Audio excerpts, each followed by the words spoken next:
Ayub. Duko dogo ni asajwa. Ini Ayub lok chunyika. Duko dogo ni asai. Ini Ayub dan Ayub. Loka ni chunye mundi wiji wachnya asai. Kiki we to kikadho ki kocha. Ayub. Lok chunyi. Mondi dwar Nyasaye. Duko dogo ni asajwa. Wan dhano wan Ayub lok chunye mundi wadwar Nyasaye kama Nyasaye nitie. Wawuotho kwa dwaro Nyasaye in kama chal nadi. An Ayub to in Ayub lok chunye mundi mi dwar Nyasaye. Richo kuomi. Duko dogo ni asajwa. Niko richo kuomi. Biblia wacho marach moko dhi okay. Gol richo mundi bed ngama ler.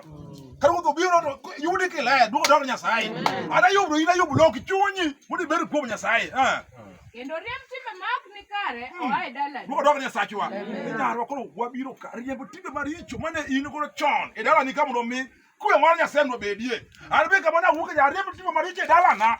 In bende duko dogo Nyasaye. Ko dwaro Nyasaye.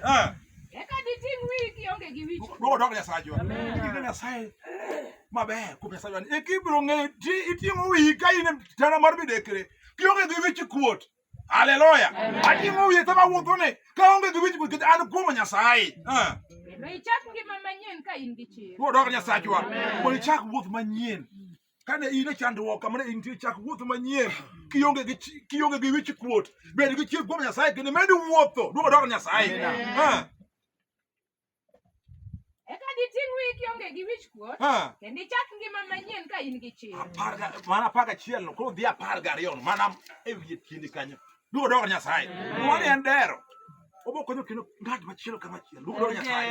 Ari ubaje nam. Chunya piny mar mudhone piny mopongi richo gi kuyo wene obar chunya piny mar mudhone piny mopongi richo gi kuyo wene chunya mopongi richo tinene anatimo chere Lok chunya mopongi richo tinende anatimo chere.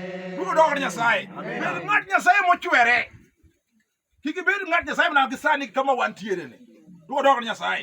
Bed mun Nyasaye ko loko chuny bed ng'at Nyasaye kamoro amora ma initie. Ibedo kaka ja Kristo. Duko dogo Nyasaye. Baka rito wacho nang. Ayu achiel. Apaka ariyo ne wan. Madongo pagare.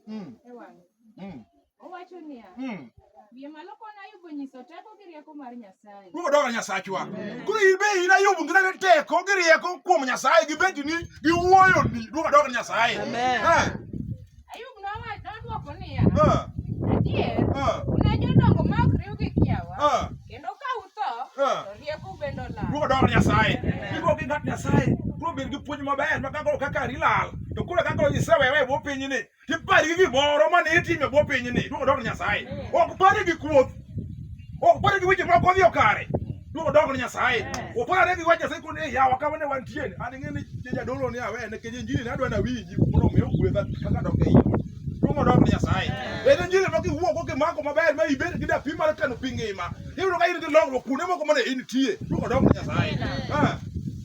Adier. Una jodongo ma ok riw gi kiawa. Kendo ka utho to rieko bendo lal. An gi rieko mana ka rieko ma un go. Kendo ok uloya. Koro ere ng'ama ok ong'eyo gik moko duto musewacho. Danga osiepena nyiera.